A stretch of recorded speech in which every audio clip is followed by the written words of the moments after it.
मेरे प्यारे देशवासियों, नमस्कार। 2024 का ये पहला मन की बात का कार्यक्रम है। अमृतकाल में एक नई उमंग है, नई तरंग है। 2 दिन पहले हम सभी देशवासियों ने 75वां गणतंत्र दिवस बहुत धूमधाम से मनाया है। इस साल हमारे संविधान के भी 75 वर्ष हो रहे हैं और सुप्रीम कोर्ट के भी 75 वर्ष हो रहे हैं। हमारे लोकतंत्र के ये पर्व मदर ऑफ डेमोक्रेसी के रूप में भारत को और सशक्त बनाते हैं। भारत का संविधान इतने गहन मंथन के बाद बना है कि उसे जीवंत दस्तावेज कहा जाता है। इसी संविधान की मूल प्रति के 3रे अध्याय में भारत के नागरिकों के मूलभूत अधिकारों का वर्णन किया गया है। और ये बहुत दिलचस्प है कि 3रे अध्याय के प्रारंभ में हमारे संविधान निर्माताओं ने भगवान राम, माता सीता और लक्ष्मण जी के चित्रों को स्थान दिया था। प्रभु राम का शासन हमारे संविधान निर्माताओं के लिए भी प्रेरणा का स्रोत था और इसलिए 22 जनवरी को अयोध्या में मैंने देव से देश की बात की थी, राम से राष्ट्र की बात की थी। साथियों, अयोध्या में प्राण प्रतिष्ठा के अवसर ने देश के करोड़ों लोगों को मानो एक सूत्र में बांध दिया है। सबकी भावना एक, सबकी भक्ति एक, सबकी बातों में राम, सबके हृदय में राम। देश के अनेकों लोगों ने इस दौरान राम भजन गाकर उन्हें श्री राम के चरणों में समर्पित किया। 22 जनवरी की शाम को पूरे देश ने राम ज्योति जलाई, दिवाली मनाई। इस दौरान देश ने सामूहिकता की शक्ति देखी, जो विकसित भारत के हमारे संकल्पों का भी बहुत बड़ा आधार है। मैंने देश के लोगों से आग्रह किया था कि मकर संक्रांति से 22 जनवरी तक स्वच्छता का अभियान चलाया जाए। मुझे अच्छा लगा कि लाखों लोगों ने श्रद्धाभाव से जुड़कर अपने क्षेत्र के धार्मिक स्थलों की साफ सफाई की। मुझे कितने ही लोगों ने इससे जुड़ी तस्वीरें भेजी हैं, वीडियो भेजे हैं। ये भावना रुकनी नहीं चाहिए, ये अभियान रुकना नहीं चाहिए। सामूहिकता की यही शक्ति हमारे देश को सफलता की नई ऊंचाई पर पहुंचाएगी। मेरे प्यारे देशवासियों, इस बार 26 जनवरी की परेड बहुत ही अद्भुत रही, लेकिन सबसे ज्यादा चर्चा परेड में विमेन पावर को देखकर हुई। जब कर्तव्य पथ पर केंद्रीय सुरक्षा बलों और दिल्ली पुलिस की महिला टुकड़ियों ने कदमताल शुरू किया तो सभी गर्व से भर उठे। महिला बैंड का मार्च देखकर, उनका जबरदस्त तालमेल देखकर देश विदेश में लोग झूम उठे। इस बार परेड में मार्च करने वाले 20 दस्तों में से 11 दस्ते महिलाओं के ही थे। हमने देखा कि जो झांकी निकली उसमें भी सभी महिला कलाकार ही थी। जो सांस्कृतिक कार्यक्रम हुए उसमें भी करीब 1,500 बेटियों ने हिस्सा लिया था। कई महिला कलाकार शंख, नादस्वरम और नागदा जैसे भारतीय संगीत वाद्य यंत्र बजा रही थी। डीआरडीओ ने जो झांकी निकाली उसने भी सभी का ध्यान खींचा। उसमें दिखाया गया कि कैसे नारी शक्ति जल, थल, नभ, साइबर और स्पेस हर क्षेत्र में देश की सुरक्षा कर रही है। 21वीं सदी का भारत ऐसे ही विमेन लेड डेवलपमेंट के मंत्र के साथ आगे बढ़ रहा है।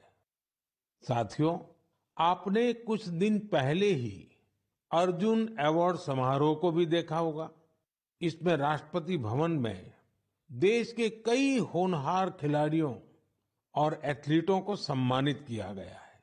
यहाँ भी जिस एक बात ने लोगों का खूब ध्यान खींचा, वो थी अर्जुन पुरस्कार पाने वाली बेटियां और उनकी लाइफ जर्नीज। इस बार 13 विमेन एथलीट्स को अर्जुन अवार्ड से सम्मानित किया गया है। इन विमेन एथलीट्स ने अनेकों बड़े टूर्नामेंटों में हिस्सा लिया और भारत का परचम लहराया। शारीरिक चुनौतियां, आर्थिक चुनौतियां इन साहसी और टैलेंटेड खिलाड़ियों के आगे टिक नहीं पाई। बदलते हुए भारत में हर क्षेत्र में हमारी बेटियां, देश की महिलाएं कमाल करके दिखा रही है। एक और क्षेत्र है जहां महिलाओं ने अपना परचम लहराया है, वो है सेल्फ हेल्प ग्रुप। आज विमेन सेल्फ हेल्प ग्रुप्स की देश में संख्या भी बढ़ी है और उनके काम करने के दायरे का भी बहुत विस्तार हुआ है।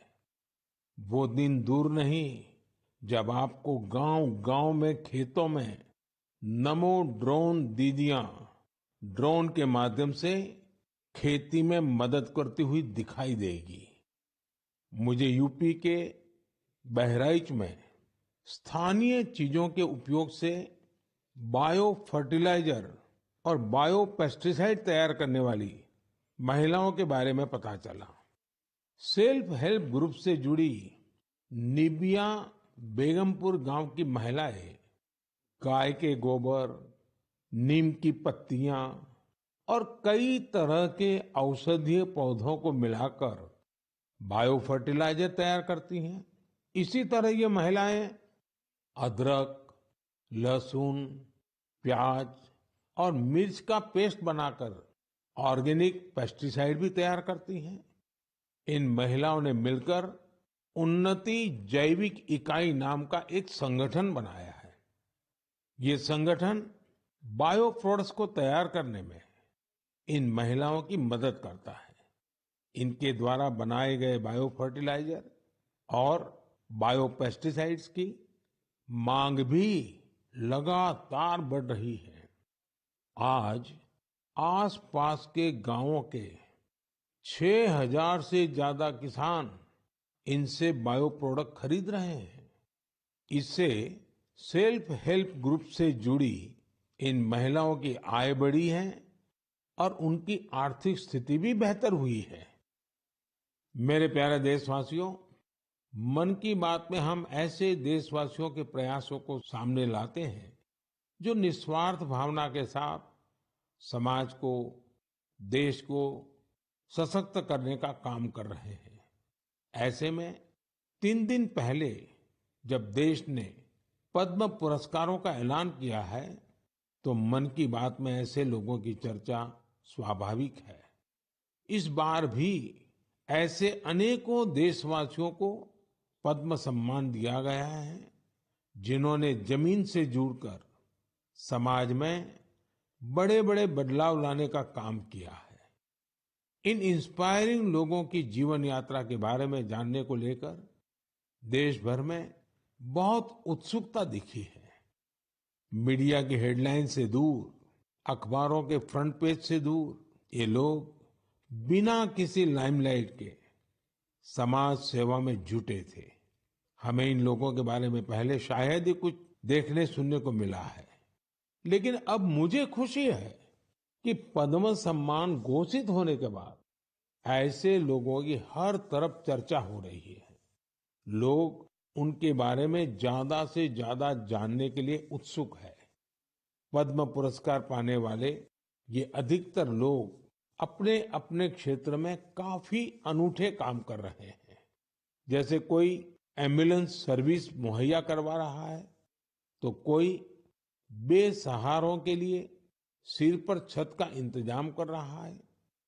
कुछ ऐसे भी हैं जो हजारों पेड़ लगाकर प्रकृति संरक्षण के प्रयासों में जुटे हैं। एक ऐसे भी हैं जिन्होंने चावल की 650 से अधिक किस्मों के संरक्षण का काम किया है। एक ऐसे भी हैं जो ड्रग्स और शराब की लत की रोकथाम के लिए समाज में जागरूकता फैला रहे हैं। कई लोग तो सेल्फ हेल्प ग्रुप, विशेषकर नारी शक्ति के अभियान से लोगों को जोड़ने में जुटे हैं। देशवासियों में इस बात को लेकर भी बहुत प्रसन्नता है कि सम्मान पाने वालों में 30 महिलाएं हैं। ये महिलाएं जमीनी स्तर पर अपने कार्यों से समाज और देश को आगे ले जा रही हैं। साथियों, पद्म सम्मान पाने वालों में हर किसी का योगदान देशवासियों को प्रेरित करने वाला है। इस बार सम्मान पाने वालों में बड़ी संख्या उन लोगों की है जो शास्त्रीय नृत्य, शास्त्रीय संगीत, लोक नृत्य, थिएटर और भजन की दुनिया में देश का नाम रोशन कर रहे हैं। प्राकृत, मालवी और लंबाड़ी भाषा में बहुत ही शानदार काम करने वालों को भी ये सम्मान दिया गया है। विदेश के भी कई लोगों को पद्म पुरस्कार से सम्मानित किया गया है, जिनके कार्यों से भारतीय संस्कृति और विरासत को नई ऊंचाई मिल रही है। इनमें फ्रांस, ताइवान, मेक्सिको और बांग्लादेश के नागरिक भी शामिल है। साथियों, मुझे इस बात की बहुत खुशी है कि पिछले एक दशक में पद्म सम्मान का सिस्टम पूरी तरह से बदल चुका है। अब ये पीपल्स पद्मा बन चुका है। पद्म सम्मान देने की व्यवस्था में कई बदलाव भी हुए हैं। अब इसमें लोगों के पास खुद को भी नॉमिनेट करने का मौका रहता है। यही वजह है कि इस बार 2014 की तुलना में 28 गुना ज्यादा नॉमिनेशंस प्राप्त हुए हैं। इससे पता चलता है कि पद्म सम्मान की प्रतिष्ठा, उसकी विश्वसनीयता, उसके प्रति सम्मान हर वर्ष बढ़ता जा रहा है। मैं पद्म सम्मान पाने वाले सभी लोगों को फिर अपनी शुभकामनाएं देता हूं। मेरे प्यारे देशवासियों, कहते हैं हर जीवन का एक लक्ष्य होता है। हर कोई एक लक्ष्य को पूरा करने के लिए ही जन्म लेता है। इसके लिए लोग पूरी निष्ठा से अपने कर्तव्यों का पालन करते हैं। हमने देखा है कि कोई समाज सेवा के माध्यम से, कोई सेना में भर्ती होकर, कोई अगली पीढ़ी को पढ़ाकर अपने कर्तव्यों का पालन करता है। लेकिन साथियों, हमारे बीच ही कुछ लोग ऐसे भी होते हैं जो जीवन के अंत के बाद भी समाज जीवन के प्रति अपने दायित्वों को निभाते हैं, और इसके लिए उनका माध्यम होता है अंगदान। हाल के वर्षों में देश में 1000 से अधिक लोग ऐसे रहे हैं जिन्होंने अपनी मृत्यु के बाद अपने अंगों का दान कर दिया। ये निर्णय आसान नहीं होता, लेकिन ये निर्णय कई जिंदगियों को बचाने वाला होता है। मैं उन परिवारों की भी सराहना करूंगा जिन्होंने अपने करीबियों की आखिरी इच्छा का सम्मान किया। आज देश में बहुत से संगठन भी इस दिशा में बहुत प्रेरक प्रयास कर रहे हैं। कुछ संगठन लोगों को अंगदान के लिए जागरूक कर रहे हैं। कुछ संस्थाएं अंगदान करने के इच्छुक लोगों का रजिस्ट्रेशन कराने में मदद कर रही हैं। ऐसे प्रयासों से देश में ऑर्गन डोनेशन के प्रति सकारात्मक माहौल बन रहा है और लोगों की जिंदगियां भी बच रही है। मेरे प्यारे देशवासियों, अब मैं आपसे भारत की एक ऐसी उपलब्धि साझा कर रहा हूं जिससे मरीजों का जीवन आसान बनेगा, उनकी परेशानी कुछ कम होगी। आप में से कई लोग होंगे जिन्हें इलाज के लिए आयुर्वेद, सिद्धा या यूनानी की चिकित्सा पद्धति से मदद मिलती है।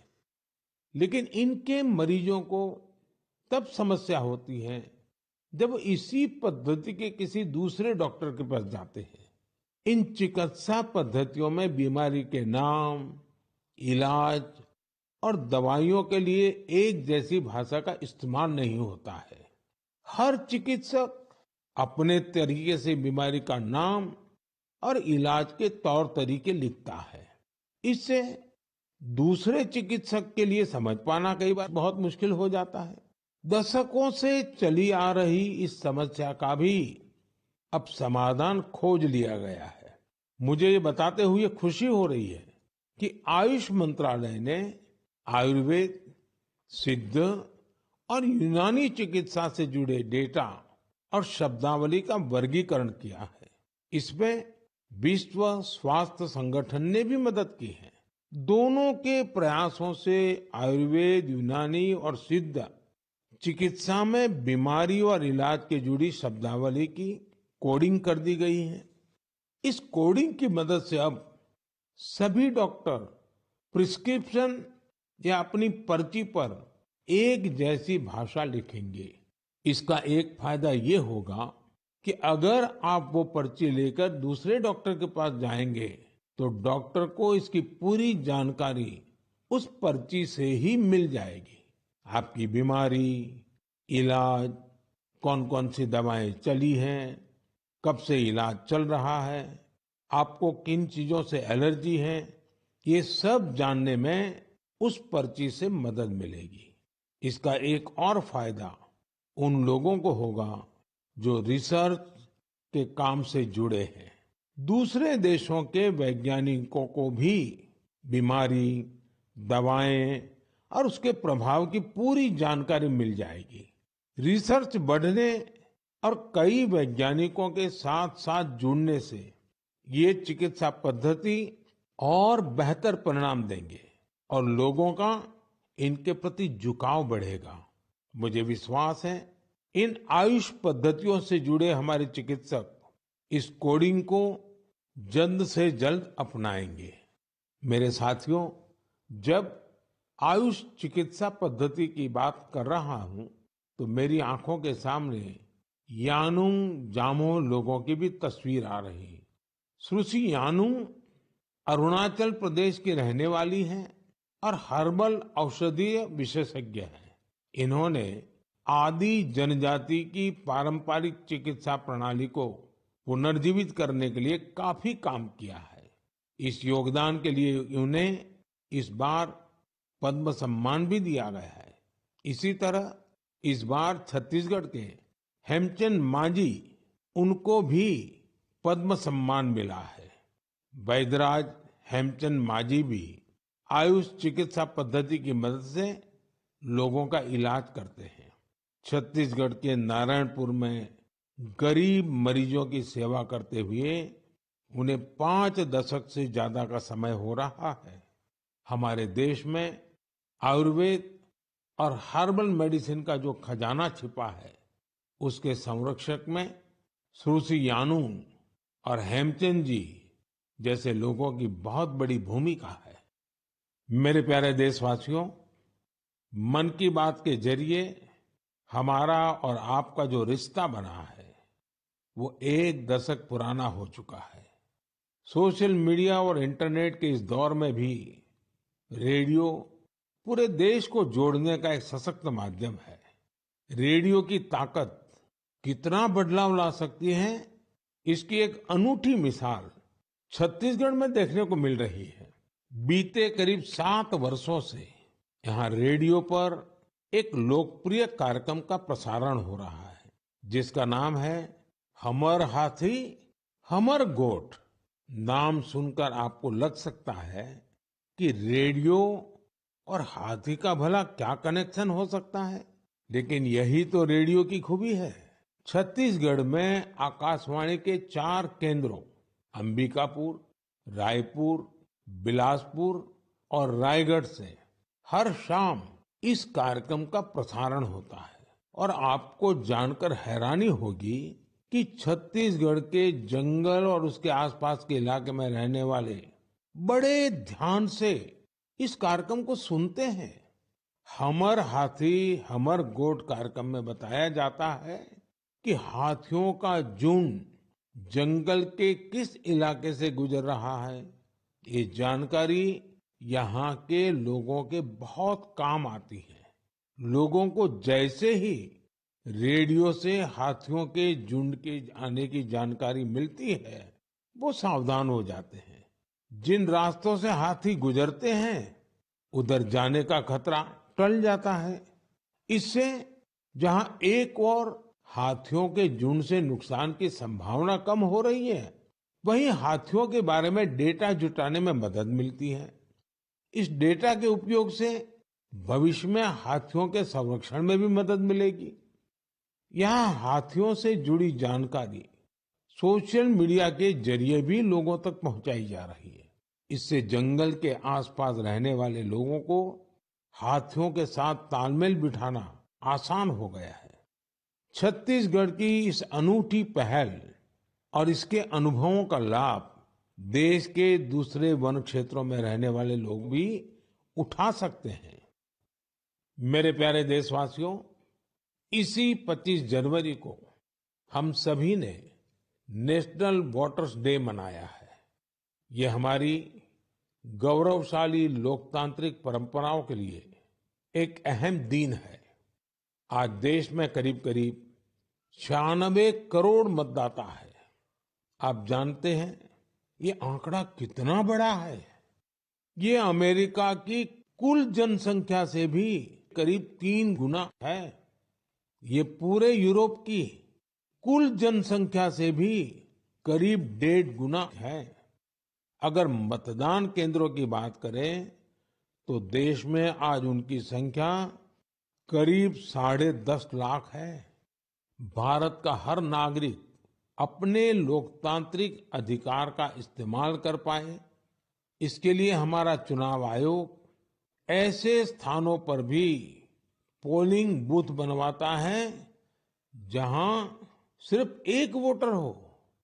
मैं चुनाव आयोग की सराहना करना चाहूंगा, जिसने देश में लोकतांत्रिक मूल्यों को मजबूत करने के लिए निरंतर प्रयास किए हैं।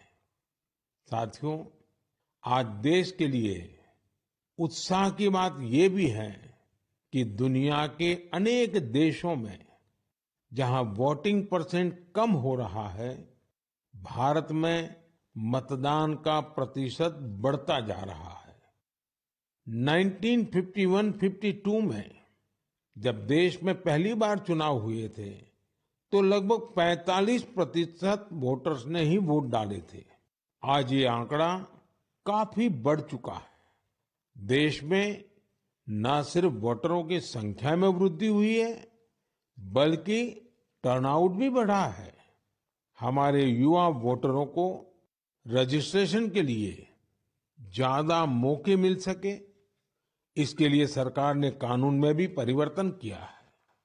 मुझे ये देखकर भी अच्छा लगता है कि वोटर्स के बीच जागरूकता बढ़ाने के लिए सामुदायिक स्तर पर भी कई प्रयास हो रहे हैं। कहीं लोग घर घर जाकर वोटर्स को मतदान के बारे में बता रहे हैं, कहीं पेंटिंग बनाकर, कहीं नुक्कड़ नाटकों के जरिए युवाओं को आकर्षित किया जा रहा है। ऐसे हर प्रयास हमारे लोकतंत्र के उत्सव में अलग अलग रंग भर रहे हैं। मैं मन की बात के माध्यम से अपने फर्स्ट टाइम वोटर्स को कहूंगा कि वो वोटर लिस्ट में अपना नाम जरूर जुड़वाएं। नेशनल वोटर सर्विस पोर्टल और वोटर हेल्पलाइन ऐप के जरिए वो इसे आसानी से ऑनलाइन पूरा कर सकते हैं। आप ये हमेशा याद रखें कि आपका एक वोट देश का भाग्य बदल सकता है, देश का भाग्य बना सकता है। मेरे प्यारे देशवासियों, आज 28 जनवरी को भारत की 2 ऐसी महान विभूतियों की जन्म जयंती भी होती है, जिन्होंने अलग अलग कालखंड में देशभक्ति की मिसाल कायम की है। आज देश पंजाब केसरी लाला लाजपत राय जी को श्रद्धांजलि दे रहा है। लाला जी स्वतंत्रता संग्राम के एक ऐसे सेनानी रहे जिन्होंने विदेशी शासन से मुक्ति दिलाने के लिए अपने प्राणों की आहुति दे दी। लाला जी के व्यक्तित्व को सिर्फ आजादी की लड़ाई तक सीमित नहीं किया जा सकता। वो बहुत दूरदर्शी थे। उन्होंने पंजाब नेशनल बैंक और कई अन्य संस्थाओं के निर्माण में अहम भूमिका निभाई थी। उनका उद्देश्य सिर्फ विदेशियों को देश से बाहर निकालना ही नहीं, बल्कि देश को आर्थिक मजबूती देने का विजन भी उनके चिंतन का अहम हिस्सा था। उनके विचारों और उनके बलिदान ने भगत सिंह को बहुत प्रभावित किया था। आज फील्ड मार्शल के.एम. करियप्पा जी को भी श्रद्धापूर्वक नमन करने का दिन है। उन्होंने इतिहास के महत्वपूर्ण दौर में हमारी सेना का नेतृत्व कर साहस और शौर्य की मिसाल कायम की थी। हमारी सेना को शक्तिशाली बनाने में उनका महत्वपूर्ण योगदान है। मेरे प्यारे देशवासियों, आज खेलों की दुनिया में भी भारत नित नई ऊंचाइयों को छू रहा है। स्पोर्ट्स की दुनिया में आगे बढ़ने के लिए जरूरी है कि खिलाड़ियों को ज्यादा से ज्यादा खेलने का मौका मिले और देश में भली भांति के स्पोर्ट्स टूर्नामेंट भी आयोजित हो। इसी सोच के साथ आज भारत में नए नए स्पोर्ट्स टूर्नामेंट्स आयोजित किए जा रहे हैं। कुछ दिन पहले ही चेन्नई में खेलो इंडिया यूथ गेम्स का उद्घाटन किया। इसमें देश के 5,000 से ज्यादा एथलीट्स हिस्सा ले रहे हैं। मुझे खुशी है कि आज भारत में लगातार ऐसे नए प्लेटफॉर्म तैयार हो रहे हैं जिनमें खिलाड़ियों को अपना सामर्थ्य दिखाने का मौका मिल रहा है। ऐसा ही एक प्लेटफॉर्म बना है बीच गेम्स का, जो दीव के अंदर उसका आयोजन हुआ था। आप जानते ही हो, दीव केंद्र शासित प्रदेश है, सोमनाथ के बिल्कुल पास है। इस साल की शुरुआत में ही दीव में इन बीच गेम्स का आयोजन किया गया। ये भारत का पहला मल्टी स्पोर्ट्स बीच गेम्स था। इनमें tug of war, sea swimming, pencak silat, mallakhamb, beach volleyball, beach kabaddi, beach soccer और बीच बॉक्सिंग जैसे कंपटीशन हुए। इनमें हर प्रतियोगी को अपनी प्रतिभा दिखाने का भरपूर मौका मिला और आपको जानकर हैरानी होगी कि इस टूर्नामेंट में ऐसे राज्यों से भी बहुत से खिलाड़ी आए जिनका दूर दूर तक समुद्र से कोई नाता नहीं है। इस टूर्नामेंट में सबसे ज्यादा मेडल भी मध्य प्रदेश ने जीते, जहां कोई सी बीच नहीं है। खेलों के प्रति यही टेम्परामेंट किसी भी देश को स्पोर्ट्स की दुनिया का सरताज बनाता है। मेरे प्यारे देशवासियों, मन की बात में इस बार मेरे साथ इतना ही। फरवरी में आपसे फिर एक बार बात होगी। देश के लोगों के सामूहिक प्रयासों से, व्यक्तिगत प्रयासों से कैसे देश आगे बढ़ रहा है, इसी पर हमारा फोकस होगा। साथियों, कल 29 तारीख को सुबह 11 बजे हम परीक्षा पे चर्चा भी करेंगे। परीक्षा पे चर्चा का ये 7वां संस्करण होगा। ये एक ऐसा कार्यक्रम है जिसका मैं हमेशा इंतजार करता हूँ। इससे मुझे स्टूडेंट्स के साथ बातचीत करने का मौका मिलता है और मैं उनके परीक्षा संबंधी तनाव को कम करने का भी प्रयास करता हूँ। पिछले 7 वर्षों में परीक्षा पे चर्चा शिक्षा और परीक्षा से संबंधित कई मुद्दों पर बातचीत करने का एक बहुत अच्छा माध्यम बनकर उभरा है। मुझे खुशी है कि इस बार 2.25 करोड़ से अधिक विद्यार्थियों ने इसके लिए रजिस्ट्रेशन कराया है और अपने इनपुट भी दिए हैं। मैं आपको बता दूं कि जब हमने पहली बार 2018 में ये कार्यक्रम शुरू किया था तो यह संख्या केवल 22,000 थी। स्टूडेंट्स को प्रेरित करने के लिए और परीक्षा के तनाव के बारे में जागरूकता फैलाने के लिए बहुत से अभिनव प्रयास भी किए गए हैं। मैं आप सभी से, विशेषकर युवाओं से, विद्यार्थियों से आग्रह करूंगा कि वे कल रिकॉर्ड संख्या में शामिल हो। मुझे भी आपसे बात करके बहुत अच्छा लगेगा। इन्हीं शब्दों के साथ मैं मन की बात के इस एपिसोड में आपसे विदा लेता हूं। जल्द ही फिर मिलेंगे। धन्यवाद।